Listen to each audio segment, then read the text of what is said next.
Hello बच्चों, नमस्कार। मेरा नाम दीपक मिश्रा है और आप सभी का हमारे स्टडी विद दीपक में स्वागत है। आज हम प्राचीन भारत के बारे में, प्राचीन इतिहास के बारे में कुछ महत्वपूर्ण प्रश्न लेके आया हूँ, जो कि दिल्ली पुलिस, यूपी पुलिस और बिहार पुलिस के लिए अति महत्वपूर्ण होने वाला है। रामबाण सीरीज जिसका नाम है।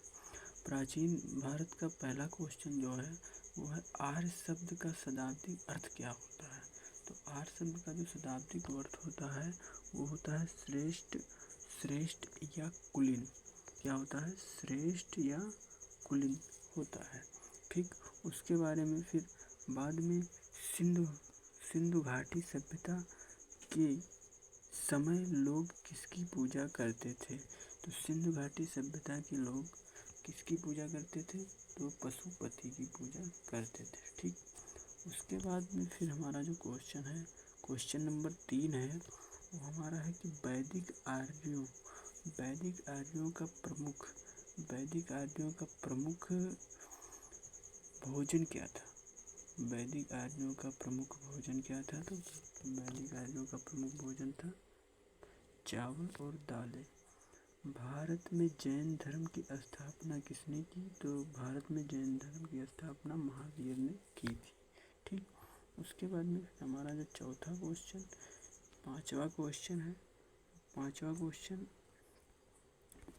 क्वेश्चन जो है,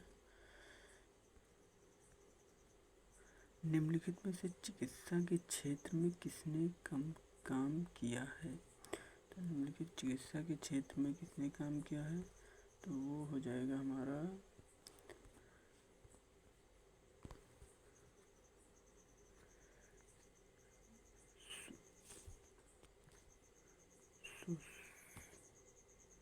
सुश्रुत ने। ठीक, फिर ऋग वैदिक आर्य कौन सी व्यवसाय करते हैं। तो ऋग वैद के लोग जो है वो पशुपालन का बिजनेस जो है वो करते हैं। ठीक, उसके बाद में हमारा हो जाएगा 8वां क्वेश्चन है कि कर्म कांडों पर कौन सा वेद आधारित है। तो कर्म कांडों पे जो हमारा है वो कौन सा वेद आधारित है? तो ये हो जाएगा हमारा यजुर्वेद कर्म कांडों पर आधारित है। ठीक, उसके बाद में फिर बिंदुसार की मृत्यु के बाद अशोक को राज्य प्राप्त करने में किसने सहायता की। तो वो हो जाएगा हमारा राधागुप्त। ठीक, फिर प्राचीन वैदिक युग की संस्कृति के बारे में सूचना किस वेद में दी गई है। तो ये ऋग वैदिक में दी गई है। ठीक, उसके बाद में फिर हमारा हो जाएगा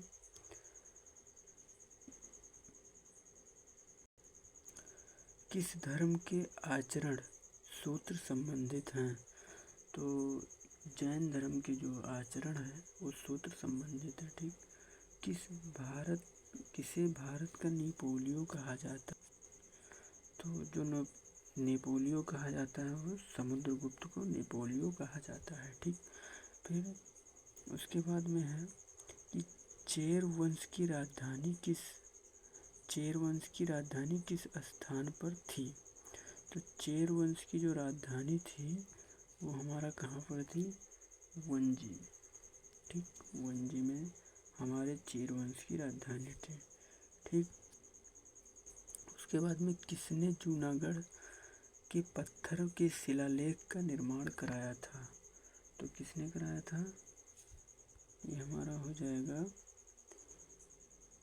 किसने कराया था? तो ये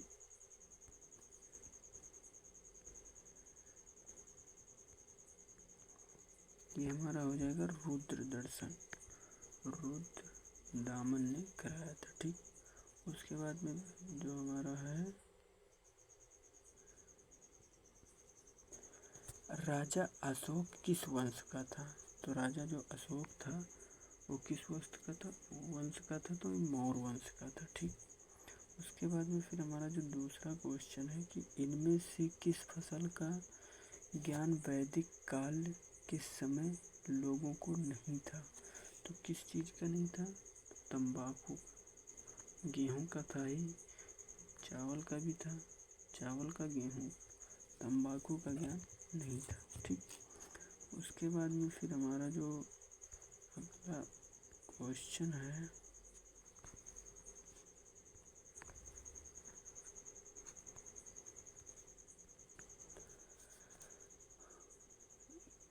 कि ललित गिरी जो प्रसिद्ध बौद्ध स्थान है वह किस राज्य में है। तो ललित गिरी जो स्थान है वो उड़ीसा में स्थित है।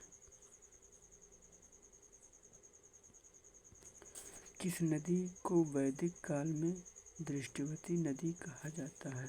तो घाघरा को दृष्टिवती नदी कहा जाता है। ठीक, उसके बाद में फिर त्रिपिटक ग्रंथ किस धर्म से संबंधित है। तो त्रिपिटक गणित जो है हमारा किससे संबंधित है। तो वो हमारा बौद्धों से संबंधित है। किससे संबंधित है, बौद्धों से। ठीक, मौर्य काल में कौन सा राजस्व वसूली का सर्वोच्च अधिकार है। तो ये है हमारा संहर्ता। ठीक, कौन सा है, संहर्ता है। ठीक, उसके बाद में फिर हमारा जो है कि धर्म महत्व के बारे में अशोक का कौन सा शिलालेख है। तो धर्म महानता के बारे में अशोक का जो वो है 7वां शिलालेख। ठीक, कौन सा है, 7वां शिलालेख है।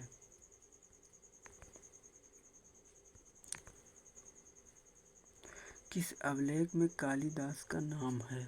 तो किस अभिलेख में है, तो आयहोल अभिलेख में कालिदास का नाम। ठीक, उसके बाद में फिर प्रथम भारतीय साम्राज्य की स्थापना किसके द्वारा किया गया। तो प्रथम भारतीय साम्राज्य की जो स्थापना है वो चंद्रगुप्त मौर्य के द्वारा किया गया। ठीक, उसके बाद में फिर जो है किसके नेतृत्व में श्वेतांबर विकसित हुआ था। इसके नेतृत्व में श्वेतांबर विकसित हुआ था। तो स्थिलबाहु के नेतृत्व में श्वेतांबर विकसित हुआ था। फिर पाली ग्रंथ में किसे निखंडन नियुक्त कहा जाता है। तो पाली ग्रंथ में किसको निखंडन कहा जाता है, तो महावीर स्वामी को कहा जाता है। ठीक, निम्नलिखित में से गौण की स्थापना किस काल में हुई थी।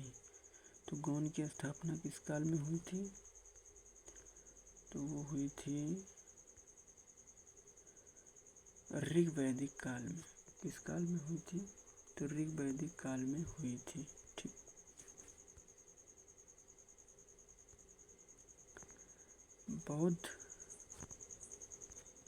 बौद्ध के विश्वास के अनुसार गौतम बुद्ध का अगला अवतार किसे माना गया।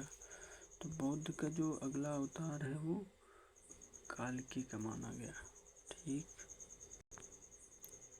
कौन रथकार थे। तो रथकार कौन थे, तो रथ निर्माता थे। ठीक,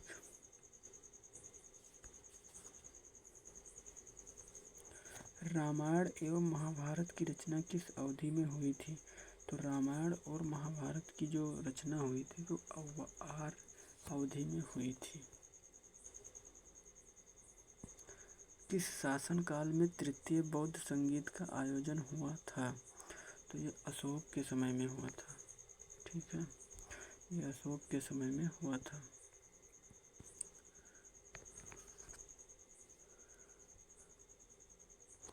मेगास्थनीज ने भारत के बारे में निम्नलिखित में से कौन सा उल्लेख नहीं किया। तो भारत के जो उल्लेख है वो भारत में अक्सर अकाल पड़ते थे, इसका उल्लेख मेगास्थनीज में नहीं हुआ है। ठीक, आर्य भारत में कहाँ से आए थे। तो आर्य भारत में जो है वो कहाँ से आए थे, तो दक्षिण एशिया से आए थे। ठीक है, दक्षिण एशिया से आए थे। अशोक के शिलालेखों के अनुसार निम्नलिखित में से किस स्थान को कर मुक्त घोषित किया गया था। तो कर मुक्त घोषित किया गया था, किस स्थान को किया गया था, तो वो है लुम्बिनी। किस स्थान को किया गया था, तो वह लुम्बिनी को किया गया था। ठीक, उसके बाद में अशोक ने किस शिलालेख में उल्लेख किया है कि हर इंसान मेरा बच्चा है?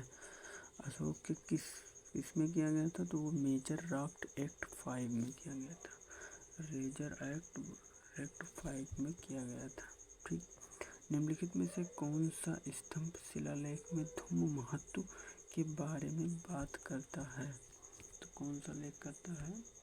तो वो है डी नंबर 7वां स्तंभ एवं शिलालेख के बारे में महत्व करता है। ठीक।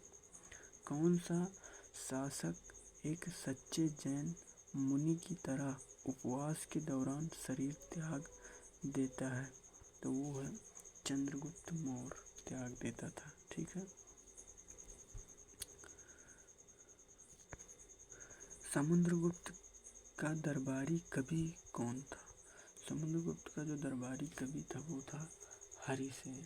हरिसेन जो है वो समुद्रगुप्त का दरबारी था। ठीक। उसके बाद में फिर गुप्त काल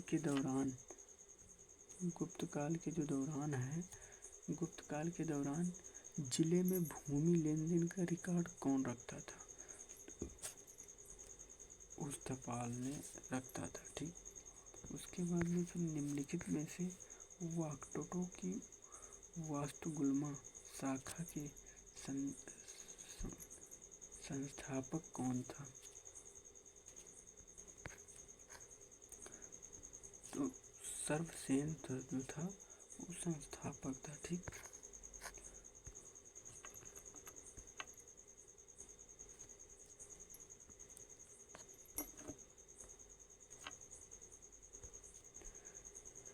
निम्नलिखित में से हड़प्पा सभ्यता की खोज किसने किया था? तो हड़प्पा सभ्यता की खोज जो है वो दयाराम साहनी ने किया था। ठीक। उसके बाद में फिर राष्ट्रकूट ध्रुव ने किस राजा को पारित किया था? तो वो है नागभट्ट प्रथम ने राष्ट्र राजा ध्रुव को पराजित किया था। ठीक। निम्नलिखित में से देवपाल के शासन से कौन सा काल जुड़ा हुआ है? तो देवपाल शासन से कौन सा काल जुड़ा हुआ है? तो वो है 810 से 850। गंग वंश की राजधानी कहाँ है? तो गंग वंश की जो राजधानी है वो है कोलार में गंग वंश की राजधानी है। पल्लवों एवं चालुक्यों के बीच किस पल्लव शासक के संघर्ष शुरू किया था? तो वो है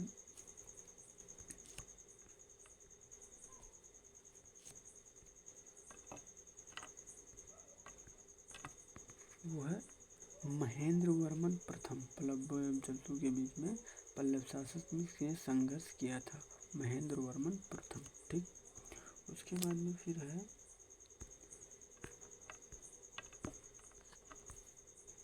कोणार्क के सूर्य मंदिर की स्थापना किसने किया था? तो वो नरसिंह देव प्रथम ने किया था। Option number A. फिर उसके बाद में किस राज्य ने संगीत के प्रति अपने प्रेम को दर्शाने के लिए सिक्कों का उपयोग किया था? तो ये ऑप्शन नंबर बी सही हो जाएगा, गुप्त वंश। ठीक। गुप्त वंश के राज्यों ने संगीत के प्रति प्रेम को दर्शाने के लिए किया था। ठीक। उसके बाद में फिर है कि किस सामग्री का उपयोग सारनाथ स्तंभों के शीर्ष पर रखे सिंहों को तराशने के लिए किया गया था? तो पत्थर हो जाएगा। ऑप्शन नंबर ए पत्थर। किस सभ्यता से देवी माँ की पूजा का संबंध है? तो सिंधु घाटी सभ्यता से देवी माँ की पूजा की संबंध है। ठीक। गड्ढे होने के प्रमाण निम्नलिखित में से किस पुरातत्व के स्थान पर मिला? तो गड्ढे होने का जो प्रमाण है वो हमें कहाँ से मिला? तो वो हमें मिला वृजहोम से। तो इसी प्रकार के जो हमारे 53 क्वेश्चन थे प्राचीन इतिहास के, वो आप सभी के सामने प्रस्तुत किया गया। आप सभी से निवेदन है कि इसको बहुत सारा प्यार और बहुत सारा आभार दें और अपनी तैयारी ऐसे ही जारी रखें। ठीक। तो मिलते हैं अगले वीडियो के लिए। तब तक के लिए जय हिंद, जय भारत। वंदे मातरम।